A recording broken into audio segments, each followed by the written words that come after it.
میں ہوں lieutenant general محمد Haroon Aslam retired, اور میں آپ سے آج بات کروں گا جنگ کے بارے میں۔ یہ وہ جنگ ہے جو پاکستان پر مسلط کر دی گئی ہے کچھ عرصے سے، اور یہ ہے 5th جنریشن یا ہائیبرڈ وارفیئر۔ یہ اس کے خد و خال کیا ہیں؟ اس کے خد و خال یہ ہیں کہ آپ پہ 3 pronged انویژن کیا جا رہا ہے۔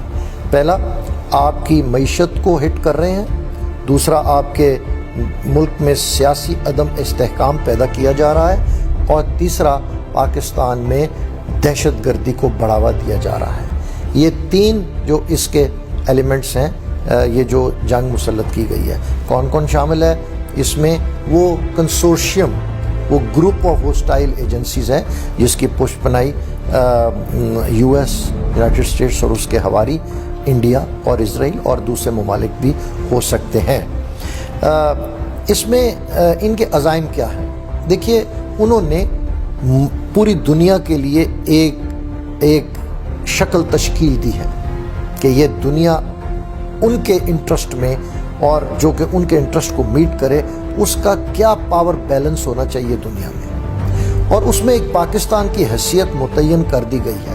نہ اس سے آپ بڑھ سکتے ہیں، نہ اس سے کم ہو سکتے ہیں۔ یہ ان کا پلان ہے، اور کیونکہ آپ ایک مسلمان ملک ہیں، آپ نیوکلیئر طاقت ہیں، وہ نہیں چاہتے، اور یہ ڈکلیئرڈ پالیسی ہے اسرائیل کی بھی اور USA کی، کہ وہ نہیں چاہتے کہ ان کو آپ کے نیوکلیئر پروگرام کے بارے میں تشویش ہے۔ اس کا مطلب یہ ہے کہ وہ نہیں چاہتے کہ آپ ایک اکنامک پاور، ریجنل پاور بن جائیں، اور آپ ان پہ ڈپینڈنس نہ ہو، آپ کی معاشی طور پہ اپنا ملک چلانے کے لیے ڈپینڈنسی نہ ہو، تو آپ اپنے انڈیپینڈنٹ ڈیسیجنس لیں گے۔ تو پہلی تو یہ چیز ہے، اس کا مقصد یہ ہے to keep you at your place.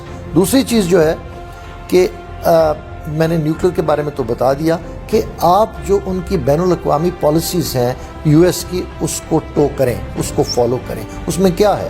China is a world power, اور اس کے گروتھ کو انہوں نے چیک کرنا ہے، جس میں بیلٹ اینڈ روڈ انیشیٹو تھا، ساؤتھ ایشیا کے حوالے سے سری لنکا تھا، اس میں بنگلہ دیش تھا، پاکستان تھا۔ سری لنکا کا حال آپ نے دیکھ لیا، پاکستان کی معاشی حالت کیا ہے۔ بنگلہ دیش کو بھی تنبیہ کر دی گئی ہے، اور وہ بھی IMF کے پاس چلا گیا ہے، اور اس کی بھی تھوڑی سی اس کو تنبیہ اس طرح کی گئی ہے کہ آپ اس کو ابھی چائنا کی گود میں آپ مت جائیے۔ نیپال کا بھی ہم نے سنا ہے کہ اس کو بھی فینس مینڈنگ انڈیا سے کر رہا ہے۔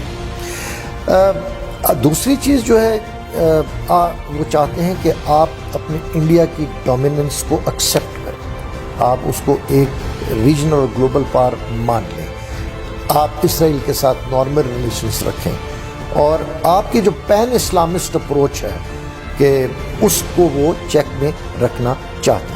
یہ موٹے موٹے مقاصد ہیں ان کے۔ اس میں ایک اور میں اس حوالے سے بات کروں گا کہ 1923 میں ایک ٹریٹی آف لوزان ہوئی تھی۔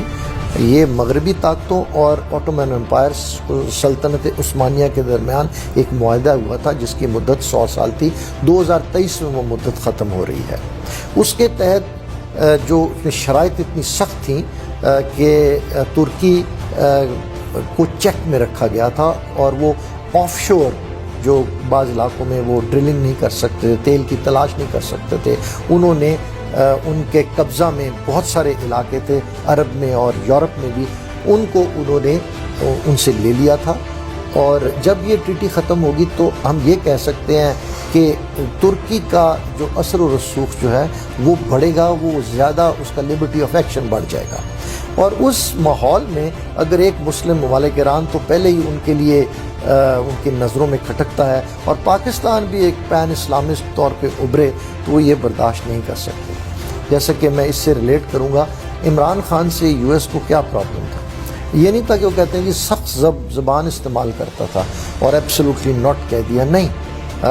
فلپین کا ایک اس سے پہلے صدر تھے، ان کا نام تھا روڈی، ان کو کہتے تھے روڈریگو ڈوٹرٹ، وہ گالیاں نکالتے تھے امریکہ کو کھڑے ہو کے اسٹیج کے اوپر، لیکن امریکہ سے نارمل تعلقات ہیں، امریکہ ان کو برداشت کرتا تھا ان اٹس اسٹریٹجک انٹرسٹ، اس کے اپنے انٹرسٹ تھے۔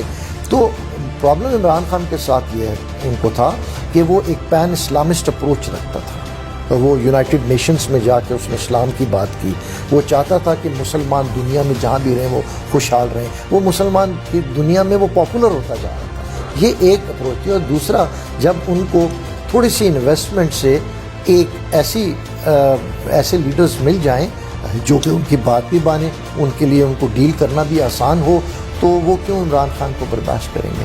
تو یہ مقصد تھا آپ کو بتانا کہ پاکستان کے خلاف کس طریقے سے جنگ نافذ کی گئی ہے.